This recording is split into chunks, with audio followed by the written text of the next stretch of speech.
Hello મિત્રો, આપણે આગળના લેક્ચરમાં જોયું કે પ્રાણીઓમાં પોષણ, તેમાં આપણે પાચનતંત્ર વિશે માહિતી મેળવી અને પાચનતંત્રની અંદર મુખ્ય અંગમાં મુખ, દાંત, જીભ, લાળ ગ્રંથિ, અન્નનળી અને પાચનતંત્રના તબક્કાઓ જોયા. હવે આજે આપણે એનાથી આગળના અંગો વિશે માહિતી મેળવીશું. તો તેમાં આપણે સૌથી પહેલાં જઠર, જે આકારની કોથળી હોય.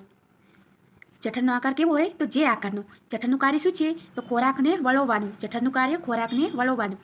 ખોરાકમાં રહેલા જીવાણુઓનો નાશ કોણ કરે છે? તો મંદ HCl. જઠર રસ અથવા ગેસ્ટ્રિક એસિડ, જેની pH કેટલી છે? 1 થી 3. પ્રોટીનનું અંશ તો પાચન શેમાં થાય છે? તો જઠરમાં. અને પ્રોટીનમાં કયો ઉત્સેચક હોય? તો પેપ્સિન ઉત્સેચક.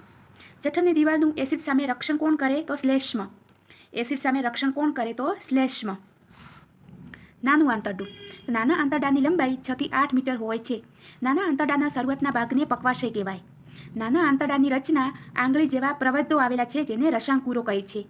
નાના આંતરડાનું કાર્ય શરીરને જરૂરી પોષક દ્રવ્યોનું સંપૂર્ણ શોષણ, જેમ કે પ્રોટીન, ચરબી, વિટામિનનું શું કરે છે? સંપૂર્ણ શોષણ કરે છે.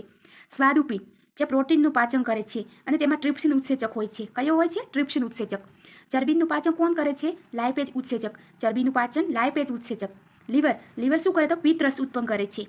અને પિત્તાશય એ પિત્તરસનું સંગ્રહ કરે, જ્યારે લીવર એ પિત્તરસને ઉત્પન્ન કરે.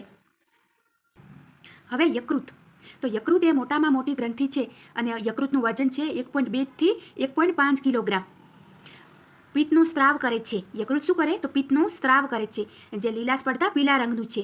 એને યકૃતને પિત્તનું કારખાનું પણ કહે છે. યકૃતને શું કહે? પિત્તનું કારખાનું. હવે પિત્તરસ. તો પિત્તરસ એક પ્રકારનું બેઝિક પ્રવાહી છે, જે એસિડિક ખોરાકને તટસ્થ કરે છે. પિત્તરસ શું કરે છે? એસિડિક ખોરાકને તટસ્થ કરે છે. ચરબીના મોટા ગોળકોનું નાના કણોમાં રૂપાંતર કરે છે. પિત્તરસ શું કરે? તો જે ચરબી છે એ ચરબીના મોટા ગોળકોનું નાના કણોમાં રૂપાંતરિત કરે છે અને આલ્કોહોલનું વિઘટન કરે છે. પિત્તરસ શું કરે? તો આલ્કોહોલનું વિઘટન કરે. એસિડિટીના ઉપચાર માટે આપણે પ્રતિ એસિડ અથવા એન્ટાસિડનો ઉપયોગ કરીએ છીએ. પ્રતિ એસિડ તરીકે આપણે ખાવાના સોડા અથવા મિલ્ક ઓફ મેગ્નેશિયાનો પણ ઉપયોગ કરી શકીએ છીએ.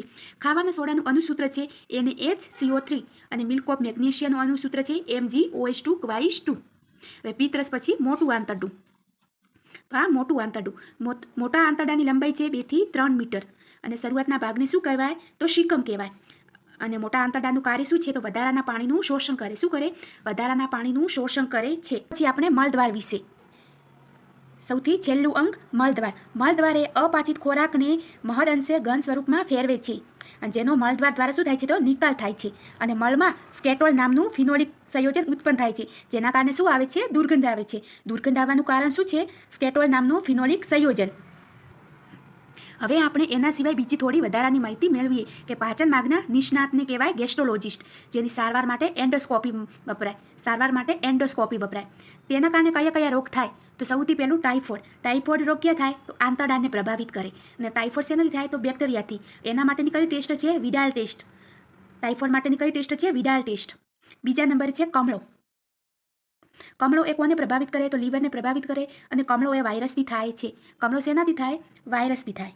ત્રીજા નંબરે ORS, ઓરલ રિહાઇડ્રેશન સોલ્યુશન, કે જેનો સ્વાદ કેવો હોય છે? તો આંસુ જેવો. સ્વાદ કેવો હોય છે? તો આંસુ જેવો. અને મનુષ્ય શરીરમાં અવિશિષ્ટ અંગ છે આંત્રપુંછ. મનુષ્યના શરીરમાં અવિશિષ્ટ અંગ કયું છે? આંત્રપુંછ, જે મોટા આંતરડા સાથે જોડાયેલું છે.